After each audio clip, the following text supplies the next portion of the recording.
Good morning and welcome to GM Tips. This is GM Rick talking to you again. I hope you're having a great week so far. I hope my cam's coming in okay. It always seems to be the tough part with the cam is getting it set to where it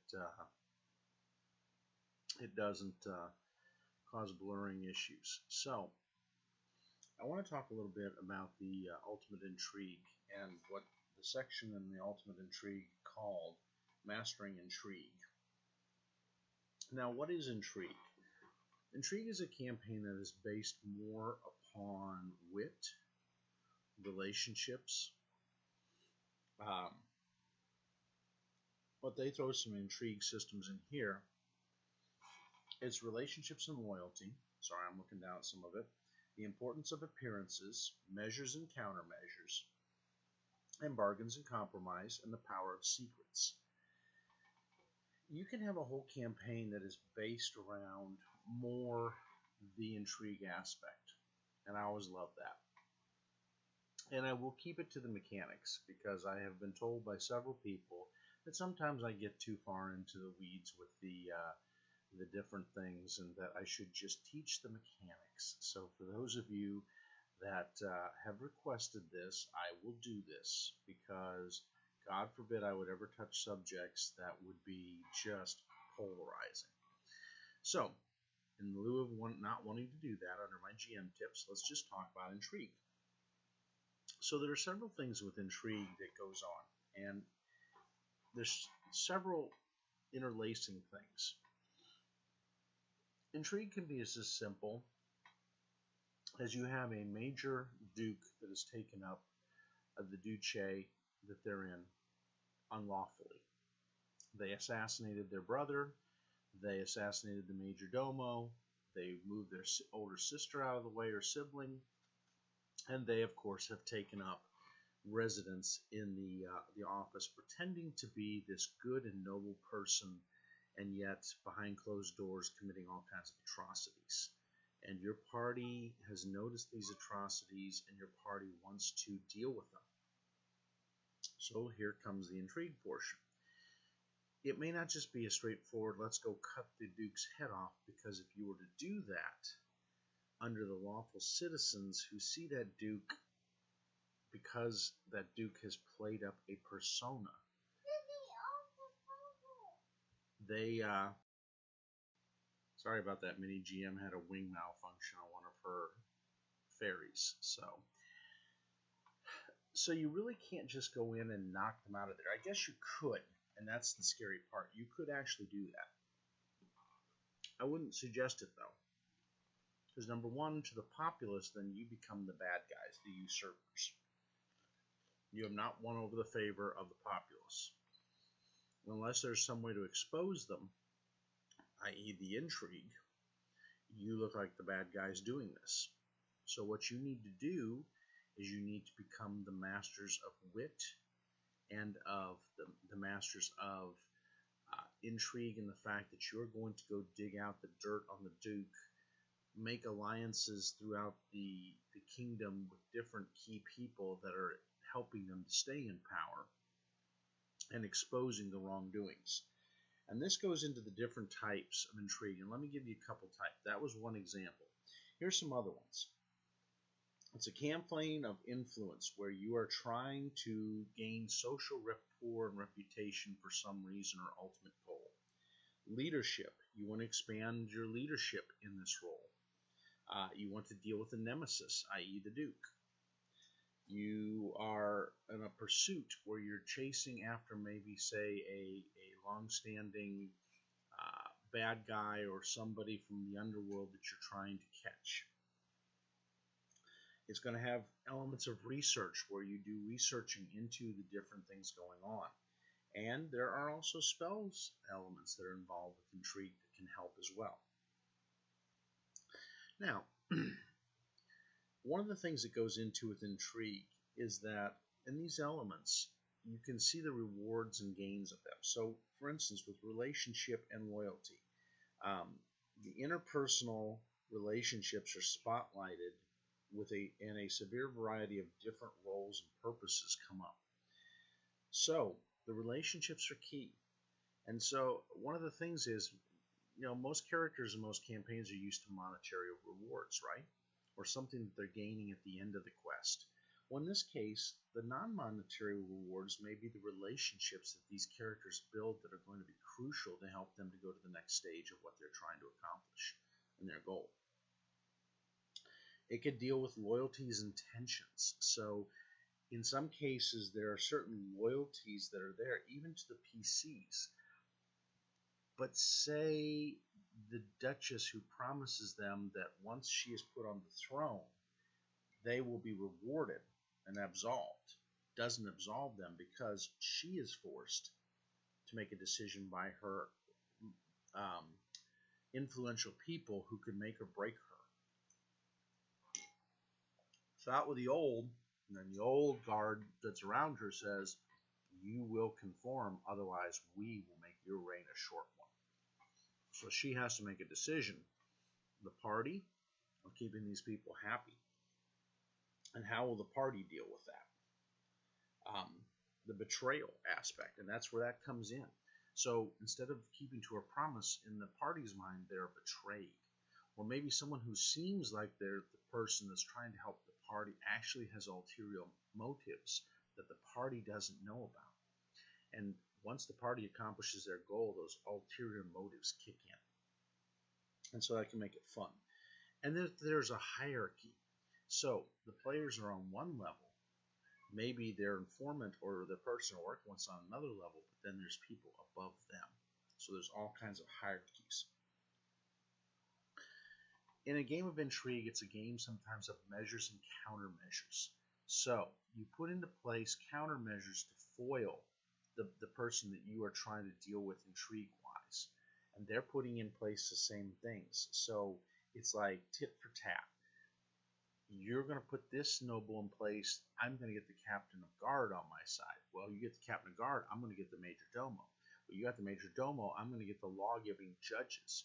And so it's a tit for tat kind of measure and countermeasure. Another aspect of it is the importance of appearance.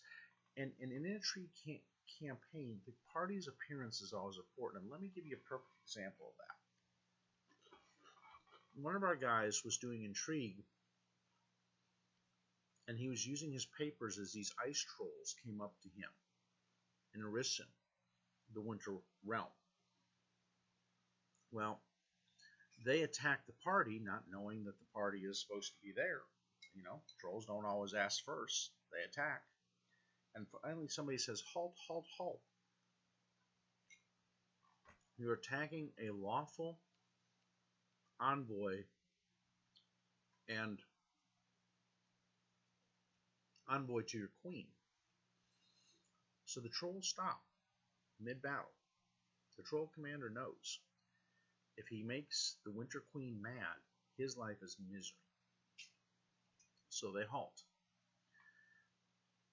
Our rogue shows the papers, and the papers are legit papers that, through his forgeries, say that he has free passage all the way to White Throne, to get the trade things set up so they can begin trading goods with the empire, their empire. However, the war priest in his infinite wisdom is going to put in his 2 cents because he's been hit by these things. And so he makes a sharp retort of, you should be this way. Oh, that lights things up. And actually, it wasn't with the trolls. It was with the White Throne guards, the Winter Guard. And he was being snarky with the sergeant that was leading the patrol.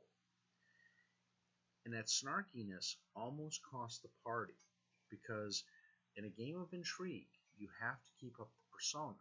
And sometimes your actions and what you do in your appearance will cause problems. And it almost did. And so the rogue had to go and reach out of his rear end along with the sorcerer and the aid of the paladin to try to calm down the situation. Fortunately, they were able to just barely. So they didn't get the experience reward they could have thanks to the snarkiness of the war priest. And so in a game of intrigue, sometimes Your most aggressive players will make the worst mistakes, and they have to learn the dance. Yes, okay, these guys are evil they're dealing with, and it's distasteful that they have to even deal with them. But in order to get to their greater goal, sometimes you have to deal with the lesser evils, and you have to build those alliances. Had the rogue been able to do his little craft, they would have built maybe a relationship or an ally. Instead, because of the snarkiness of the war priest, what the sergeant says, I will see you within a week in Whitethrone, and I expect to see you there, dealing with the queen. So now they've got a countermeasure set in, and so this is going to get fun, and that's where it became intrigue. Importances are such a big deal, and we hit our next point: bargain and compromise. Sometimes you have to pay off or bargain with evil people. They did with Lord Pavril Radisek at the Pale Tower. They had to deal with him and bribe him off by saying he would get a portion of all the trade that went through his area. And he liked that. And see, it appealed to his greed and his desire to become more powerful. And in that instance, it won them over, along with the forgeries, to getting onto his side, at least removing him as a threat. Now, they didn't accomplish their overall goal there, but they did do something that was interesting that will help them and possibly benefit them down the line, unless it backfires.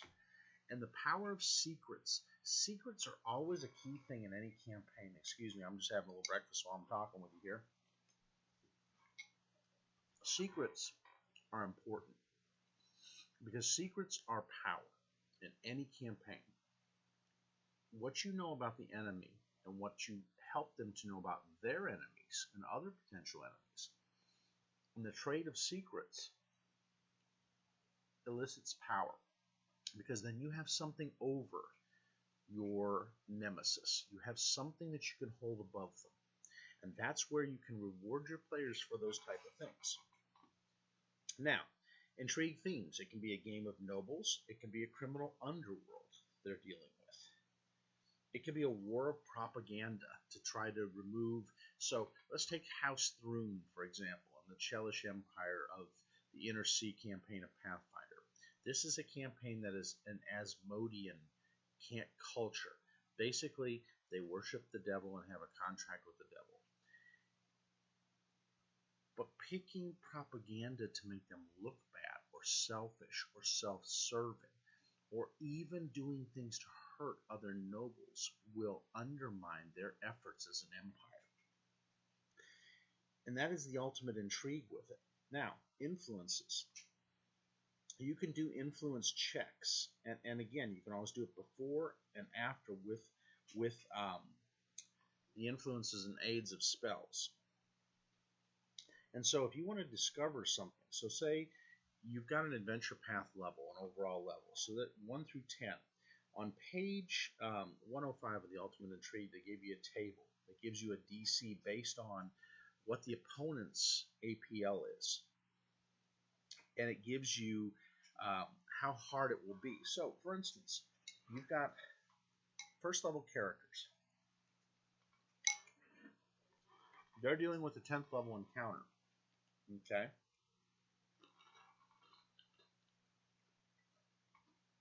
So say, in this case, their first level,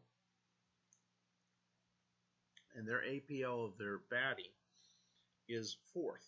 Well, they need a DC of 15 to begin to influence them with a bluff or a diplomacy or even a perception to notice something.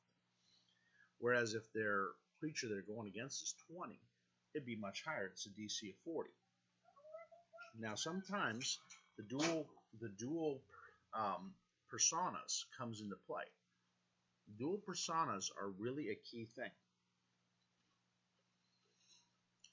Vigilantes have that dual persona, as do some bards and other things. So maybe your first persona is much more entrenched into the nobility and the good of things, where your vigilante side is not so much. They are much more fearsome and threatening. So you can use that. And the benefits of influence really is you're having either a moderate sway or a major sway or a countering influence on the baddies. And they give you some great tables. From 107 to about 140, they give you tables you can look at to how to resolve these. But it's going to be a step by step every person. So each person they get experience for working with, either winning them over, gaining information, finding a secret plot, winning them over influence wise, making them look foolish to someone else. There's lots of experience you can do with this and rewards because someone can pay them off in either magic items or money. So don't think just because there's no combat or limited combat that it's no fun. You can still reward a lot of experience, and using intrigue, you can set that level. And what you do is you look at what the challenge rating of the party is versus the challenge of them having to accomplish what they're trying to do. And the more complicated it is, the more experience they get. The easier it is, the less experience. And this is really interesting on how you can set this up. But the mechanics are there, and I love the Ultimate Intrigue for it because it does give you those type of things. You can have dramatic personas that people personify. You can have them doing something in a role or something there that makes it interesting to this. And you can get like ranks in an organization. So say your party is part of this counter group that's trying to take down a government. They get ranks by getting experience and dealing with situations and maybe influencing the intrigue one direction. The more they accomplish, the higher the ranks are. So keep this in mind. And I know this is kind of a little bit of a dive in here. And I really say you want to get a book like The Ultimate Intrigue, even if your system is not Pathfinder. It can be whatever system. I think the basics of the intrigue are usable no matter what system, and you can convert it over. You can convert DCs to whatever dice you're rolling. It doesn't have to be a D20. It can be a D6 base, it can be a D12, it can be a D10. But utilize that and really help characters to bring out the role play, because I think with intrigue, there's such a dance that goes on between the GM, the NPCs, and the PCs. And that dance is a very intricate and fun dance. Yes, you can still have combat. Yes, you can still have thievery. Yes, you can still do a major heist. Yes, you can have all these elements. But the major overlying element is the whole intriguing aspect of it, the intrigue of the background. So I know I'm kind of hitting here a little bit with the dive mechanics, but I want to give you guys some examples on that because I know it's hard sometimes to design these things. And once you do, it's well worth it. So I hope to give some more advice on this and share more as we go along, because I think there's so much more that can be discussed when it goes to the topic of intrigue. But what I'm trying to do is just elicit thinking in your mind so that you can come up with your own way of doing things based on what some of the mechanics of the Ultimate Intrigue says and lays out for you. Have a great morning, have a great week gaming, and I hope everybody enjoys this video.